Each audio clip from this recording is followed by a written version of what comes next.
You're listening to the Season 2 finale of the On Being Human podcast. I'm your host, Brandi Fleck. Man, it's really been a crazy season, you guys. And today, I'm here with my husband, Ryan Sauls. He's the man behind the scenes of the podcast. He helps with editing, and he also is the man behind the music. If you're seeking empowerment, strength, and inspiration, listen in to engage and explore tough topics that help us humanize one another, understand ourselves better, spread love, and connect.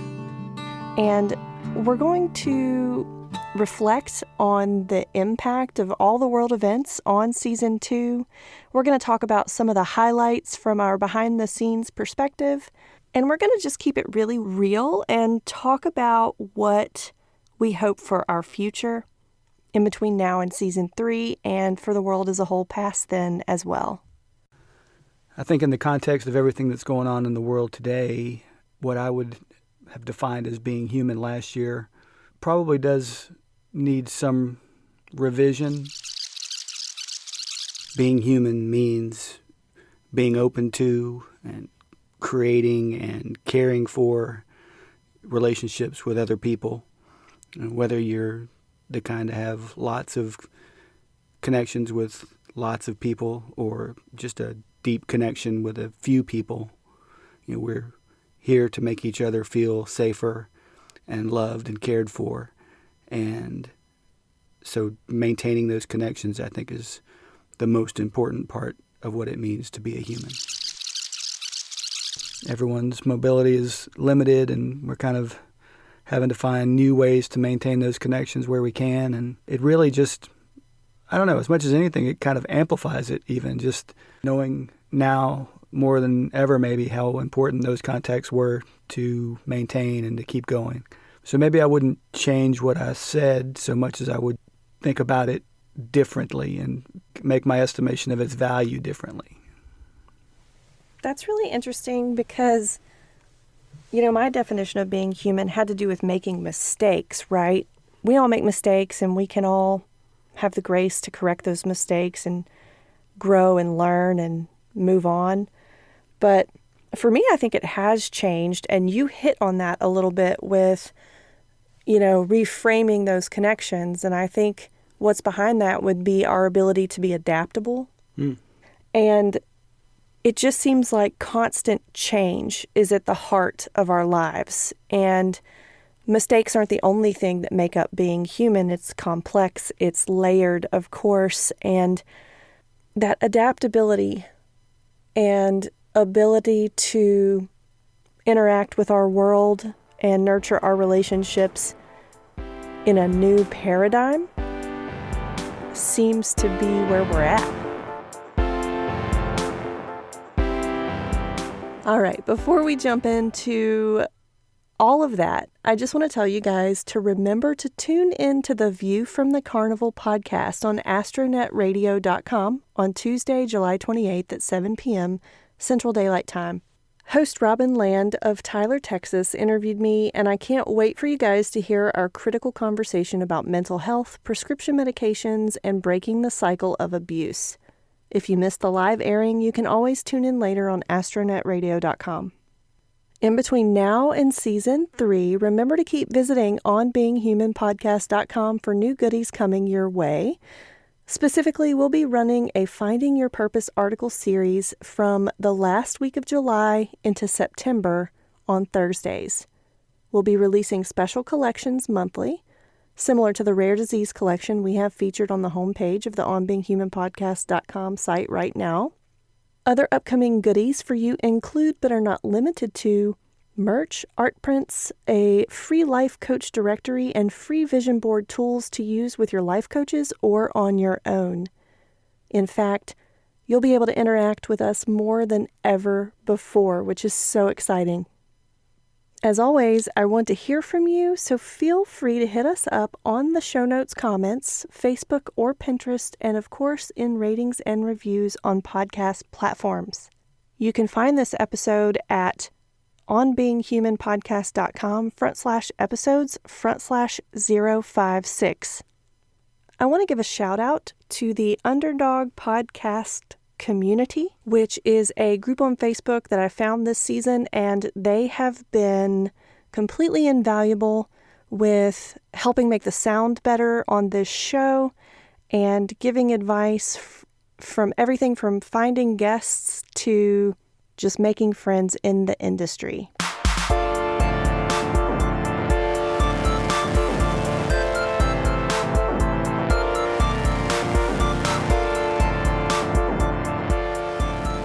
Because of you, we are a 5-star show, and that is so incredible, and we thank you so very much.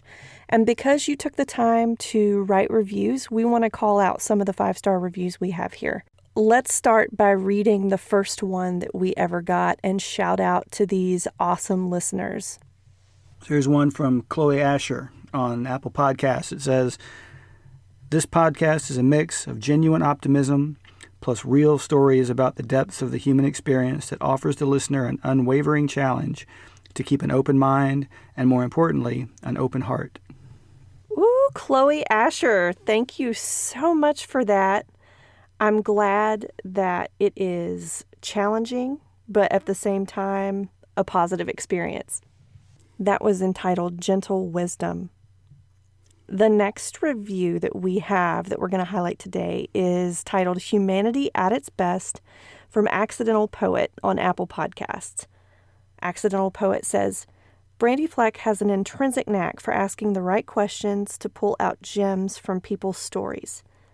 In this podcast series, she delves into a myriad of topics to explore all aspects of life and humanity from wildly diverse perspectives, always with a gentle nature and inquisitive drive.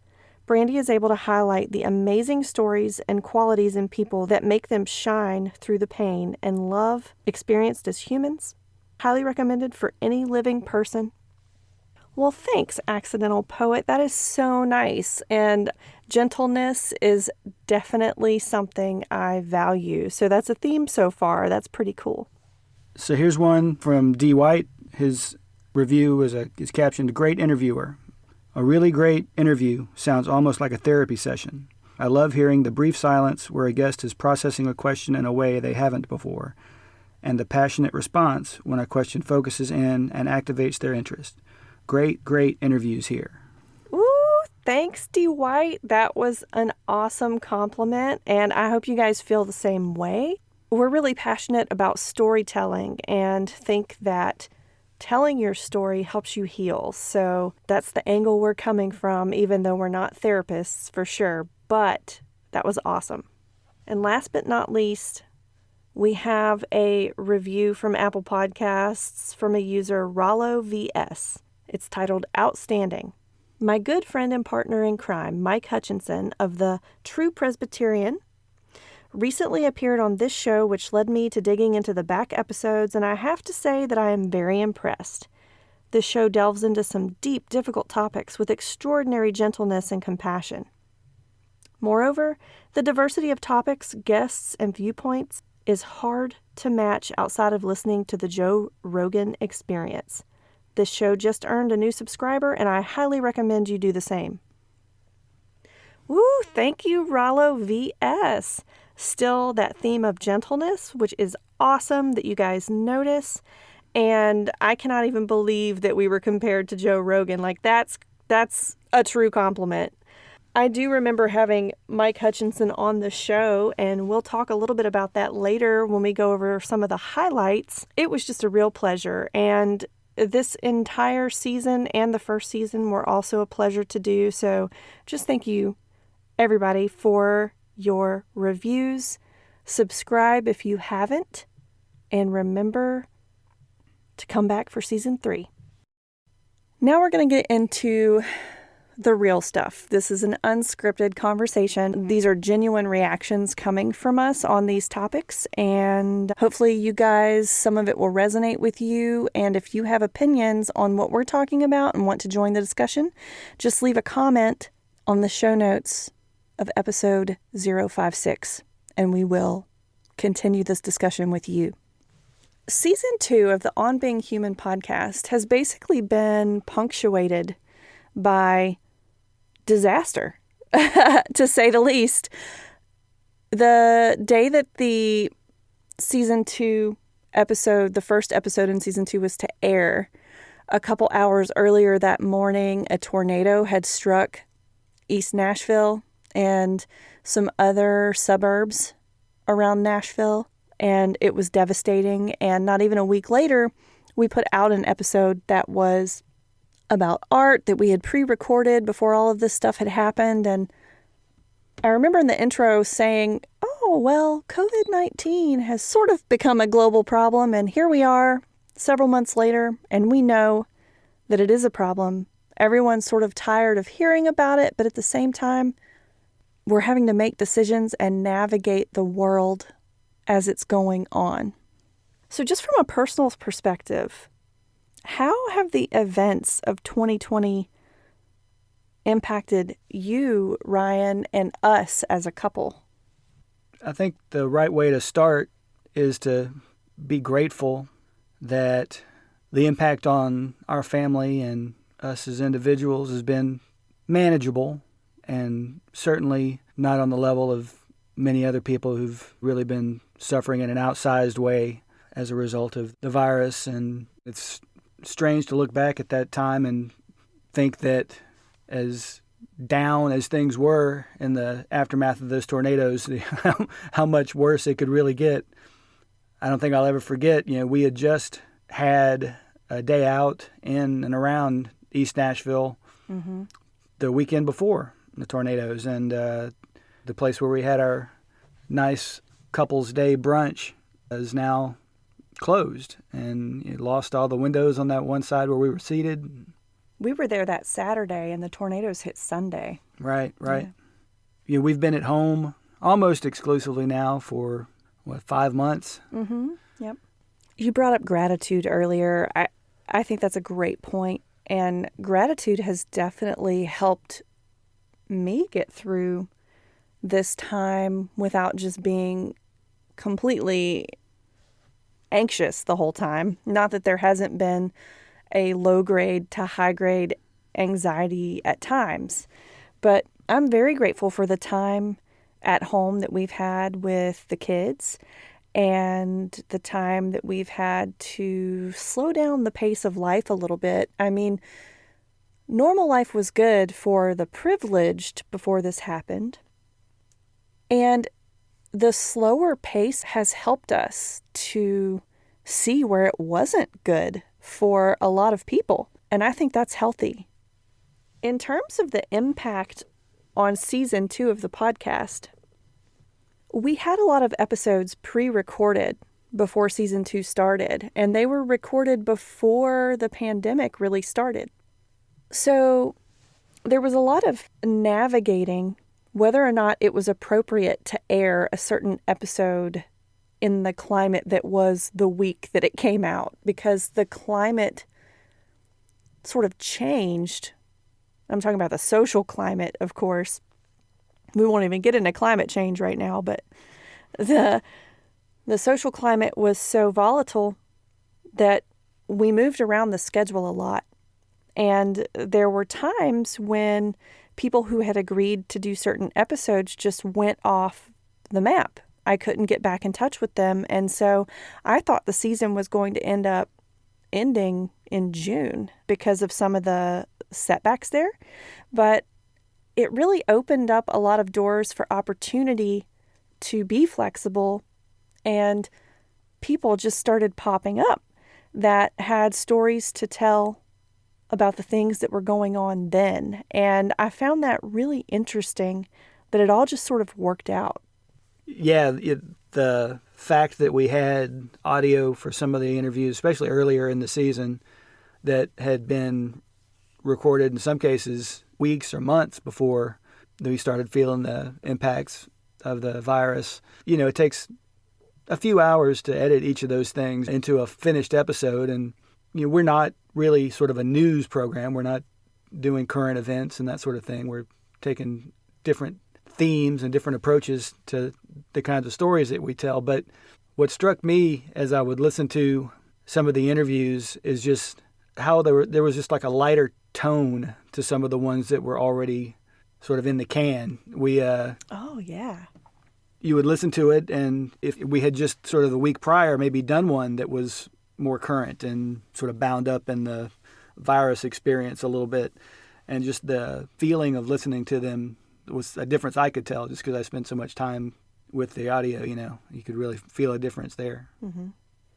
So let's lighten it up a little bit and talk about some of the highlights of season 2.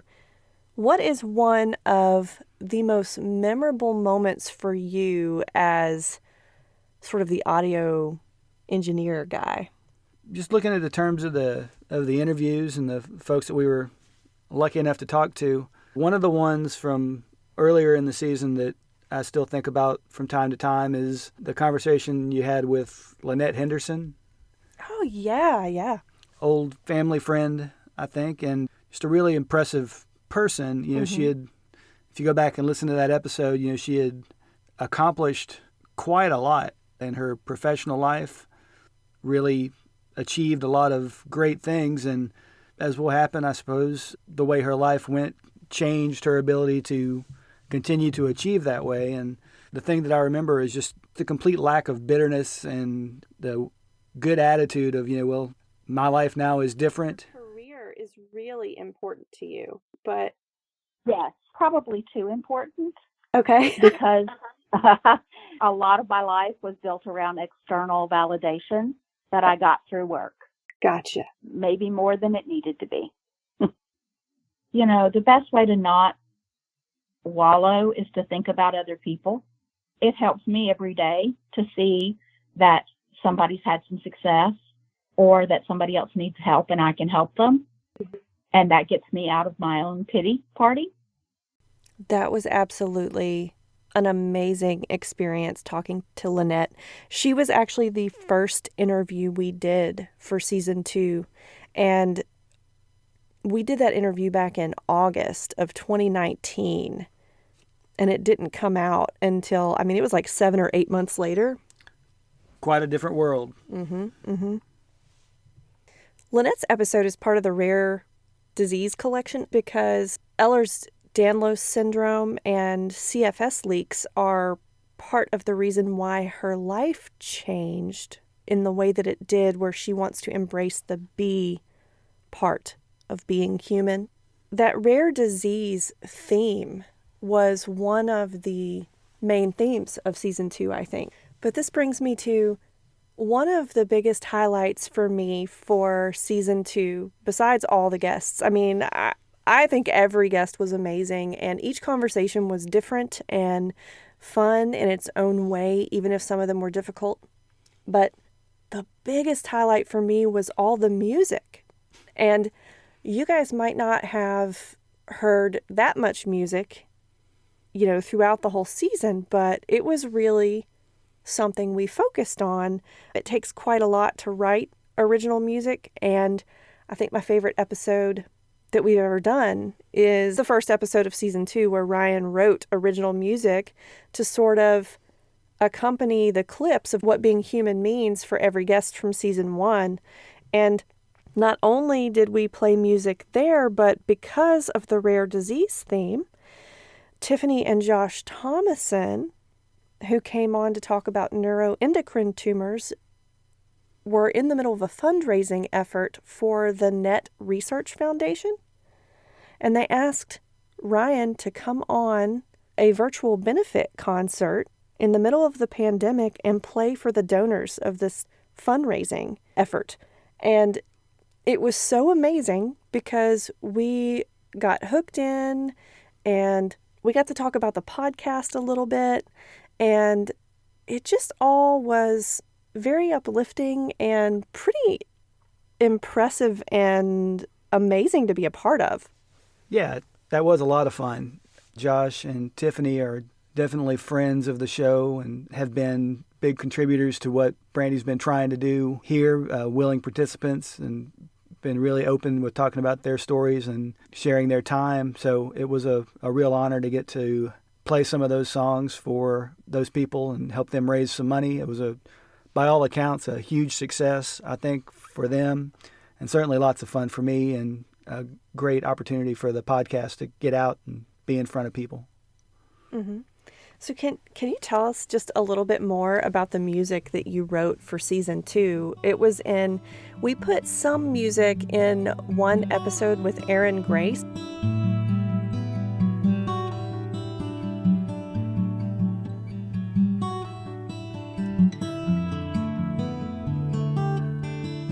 So a lot of the deep pain that I experienced growing up, it took me a long time to understand where this came from and why I felt this way.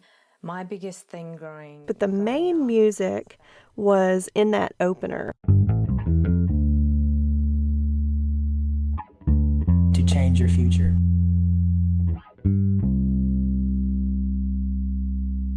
Change your future.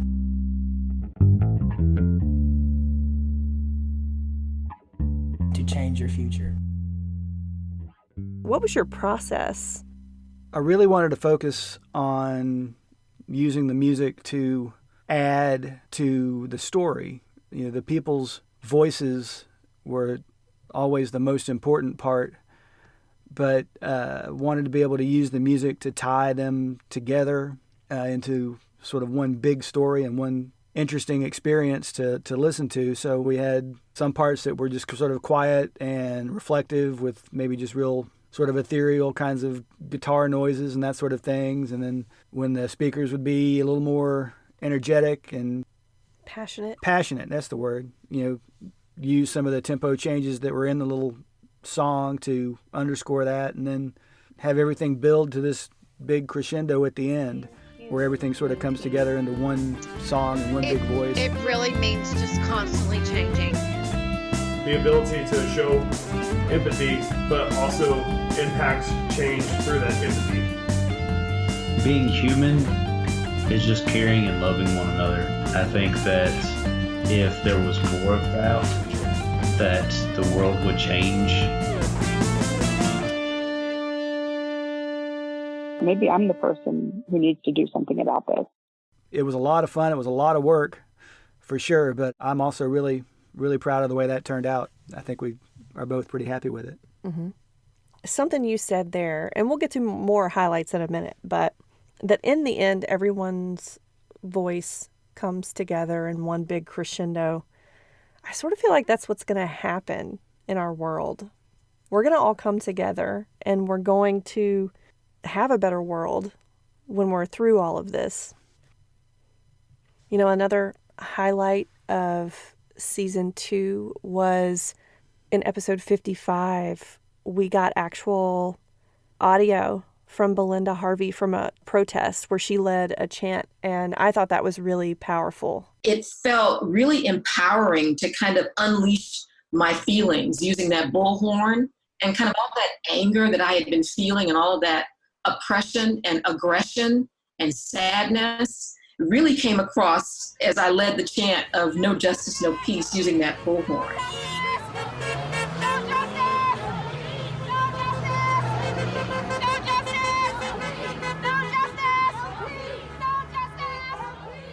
Being able to amplify her voice and share her feelings on the current civil unrest in our country and around the world was really important. Yeah, that episode was great. She was a great guest, spoke really powerfully about the experience of even being a successful Black woman in a great position in her life, happy with how her life has gone and where she is, and still with that backdrop of unease and fear for her son in certain circumstances, and really effective storytelling on her part. A really powerful experience to get to work on that episode for sure.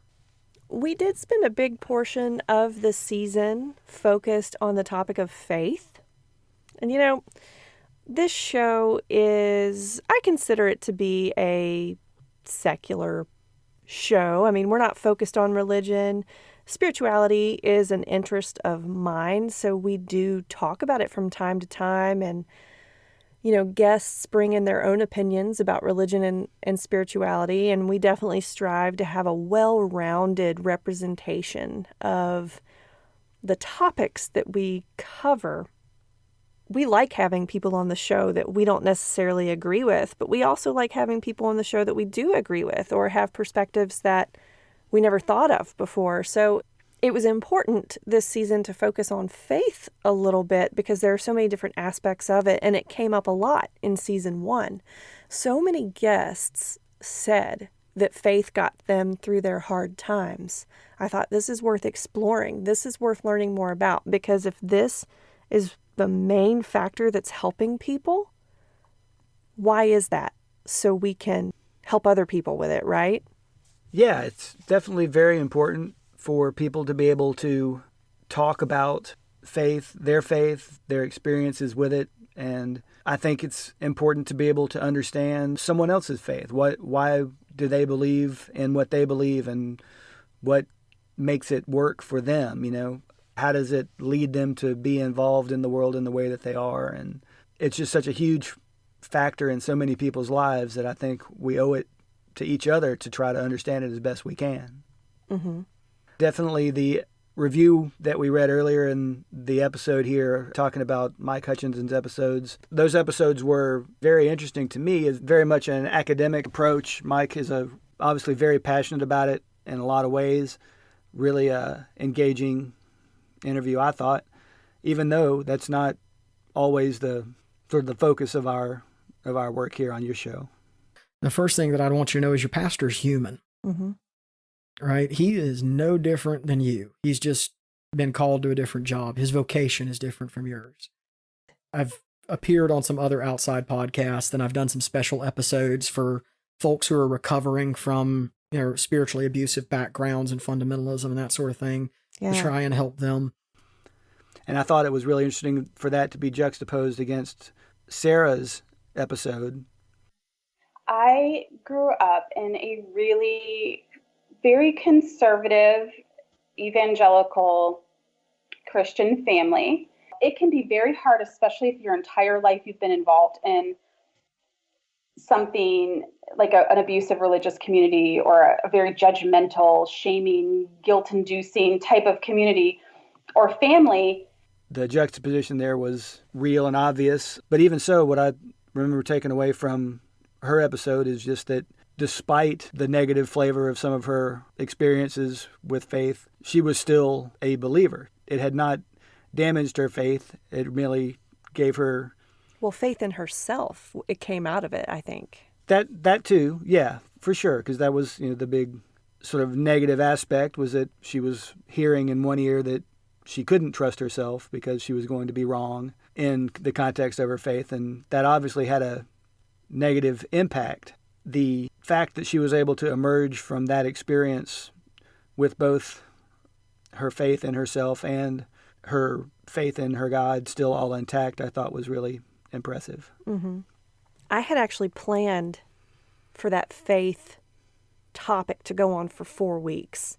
And in the 4th week, I was going to do a solo episode about some of my own particular flavors of faith and spirituality and views on religion, which I'm not going to go into now. Maybe we'll do that in season 3, but the reason I ended up not doing that is because George Floyd was murdered in that time. And it just seemed like the world stopped. And of course, I can't speak to it from a Black perspective. Obviously, I'm a white woman, and there are many things about racism that I haven't experienced personally. But I felt the need to say their names and shift focus because that was more important. Yeah, there's no question to me that was the right call for us to make. To the extent that we've got a voice here, it made sense to try to use it to keep that message going. It was the way in which we could address it. That episode was a real reminder that we always have improvements to make, and we can always do more and can always focus our energies on things that'll make the world better, make things more even, equal.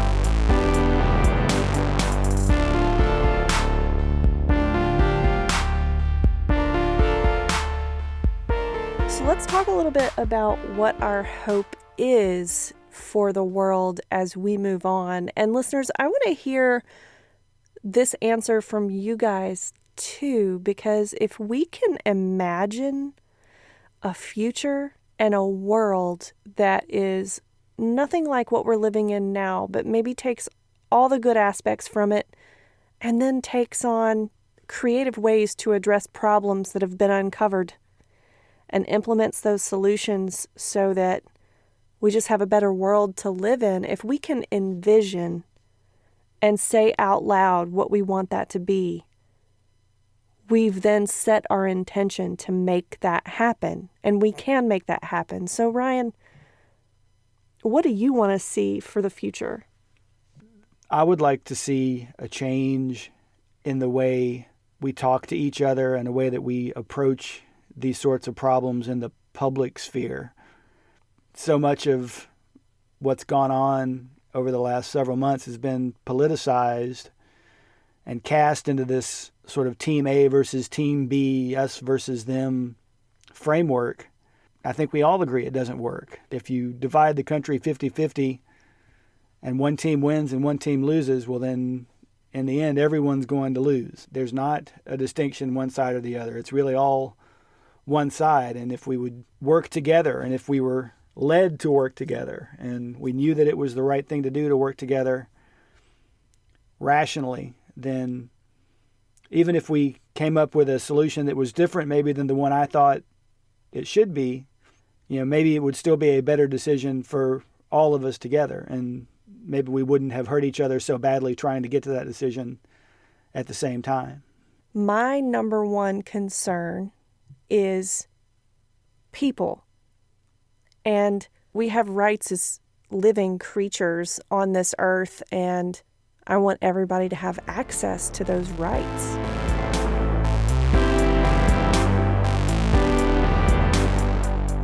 All right, guys. Well, that wraps up our reflection of Season 2, which was completely run in parallel with natural disasters, COVID-19, and civil unrest. I hope you guys got a lot out of this season, and that you come back for Season 3, and that you check out all of the goodies we have to offer you in between now and Season 3 on our website at onbeinghumanpodcast.com. Thanks so much for being here with us.